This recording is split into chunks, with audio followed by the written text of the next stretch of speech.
అసలు సిద్ధులంటే ఏమిటో, వీటి వలన ఉపయోగం ఏమిటో తెలుసుకుందాం. అష్టసిద్ధులు భగవానుని దివ్య ఆరాధనకు ఫలముగా భక్తులకు ప్రాప్తించే ఈ 8 సిద్ధులను అష్టసిద్ధులు అంటారు. అవి ఒకటి అనిమ. సూక్ష్మావస్థలో కూడా భగవంతుడు ఉన్నాడు అని నమ్మి అతనిలో మనస్సును నిలుపట వలన ఈ సిద్ధి వస్తుంది.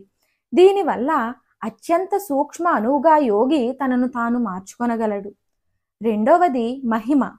భగవంతుని మహత్తును దర్శించగలిగిన సాధకునికి ఈ సిద్ధి వస్తుంది.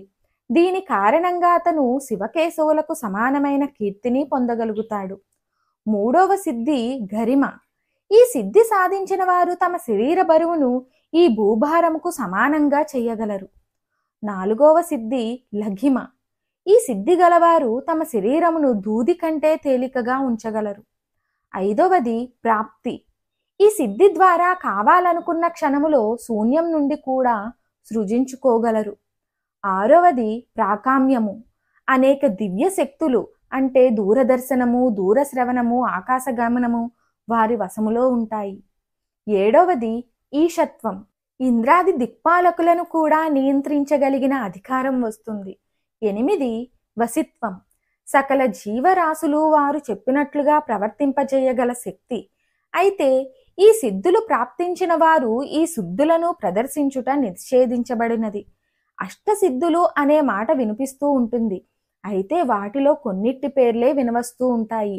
ఈ అష్టసిద్ధుల పేర్లు అనిమ అంటే అతి చిన్నవాడిగా మారిపోవడం, మహిమ పెద్ద రూపం పొందడం, గరిమ బరువుగా మారడం, లగిమ తేలికగా మారిపోవడం, ప్రాప్తి ఇంద్రియాల అధిష్టాన దేవతల్ని దర్శించడం, ఏదైనా ఎక్కడైనా పొందగలగడం, ప్రాకామ్య కోరుకున్న పదార్థాన్ని దర్శించి అనుభవించే సామర్థ్యం పొందడం, ఈషిత్వ జ్ఞాన వీర్యాదుల ప్రకోపశక్తి సృష్టికై అధిపత్య శక్తి, వసిత్వ విషయ భోగాల నుంచి రక్తిని పొందడం, అన్నిటిపై ముఖ్యంగా పంచభూతాలపై నియంత్రణ, కామావసాయత సమస్త కోరికల ఉపశమనం. సిద్ధులు చాలా ఉన్నాయి. అందువలన అష్టసిద్ధుల్లో కొందరు గరిమను చేర్చి కామావసాయతను పేర్కొన్నారు, మరికొందరు కామావసాయతను చేర్చి గరిమని పేర్కొన్నారు. ఏది ఏమైనా అష్టసిద్ధులు ఇవే. ఈ అష్టసిద్ధులను పురాణ పురుషులు ప్రదర్శించారు. అనిమా సిద్ధిని హనుమంతుడు సీతాన్వేషణకు లంకలో ప్రవేశించినప్పుడు చిన్నవాడిగా మారి ప్రదర్శించాడు. మహిమా సిద్ధిని హనుమంతుడు సముద్రోల్లంఘన సమయంలో ప్రదర్శించాడు. ఇక సురస నోరు తెరిచినప్పుడు పెద్దవాడుగా మారి ఒక్కసారిగా చిన్నవాడిగా మారి అనిమా మహిమా నొద్దుల్ని ఒకదాని వెంట ఒకటి ప్రదర్శించాడు. ఇంకా ఎన్నో చోట్ల ఆయన కాయాన్ని పెంచడం కనిపిస్తుంది. ఇక వామనావతారంలో విష్ణువు 3 అడుగులతో భూమ్యాకాశాలను ఆవరించినప్పుడు కూడా ఇదే విధంగా పెరిగాడు.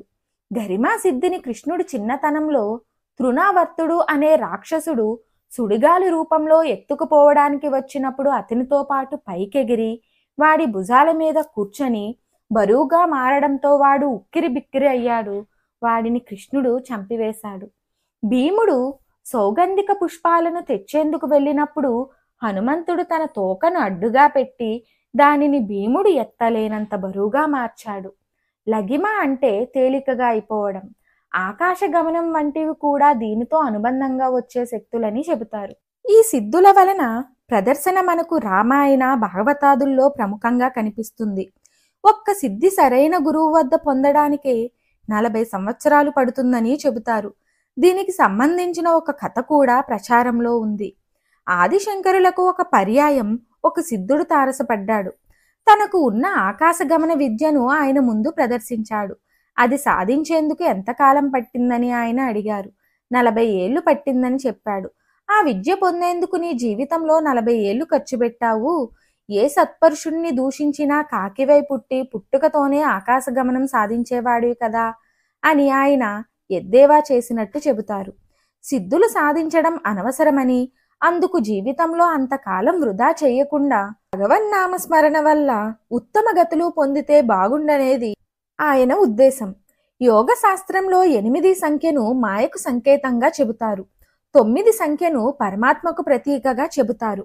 భగవద్గీతలో అష్టవిధామాయల ప్రస్తావన కనిపిస్తుంది. పంచభూతాలు మనస్సు, బుద్ధి, అహంకారం కలిస్తే 8 అవుతాయి. పంచభూతాలకు పంచేంద్రియాలు ప్రతీక కనుక మన శరీరమే ఒక మాయామహలుగా గ్రహించాలి. అష్టమాయల వల్లనే అష్ట కష్టాలు సంప్రాప్తిస్తాయి. అష్టమాయల్ని జయించాలంటే ఓం నమో నారాయణాయ అనే అష్టాక్షరీ మంత్రాన్ని ఆశ్రయించాలని పెద్దల మాట.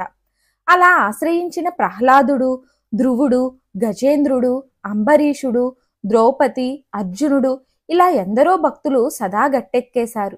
శ్రీ దత్తాత్రేయ మహాగురువులు అష్టసిద్ధుల్ని తమ బిడ్డలుగా చెప్పారు.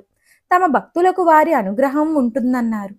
విభూదర్భూతి హేతుత్వాద్భస్థితం తత్వభాస్యత్. అష్ట ఐశ్వర్యాలుగా చెప్పే అష్టసిద్ధుల్ని విభూతులని కూడా అంటారు.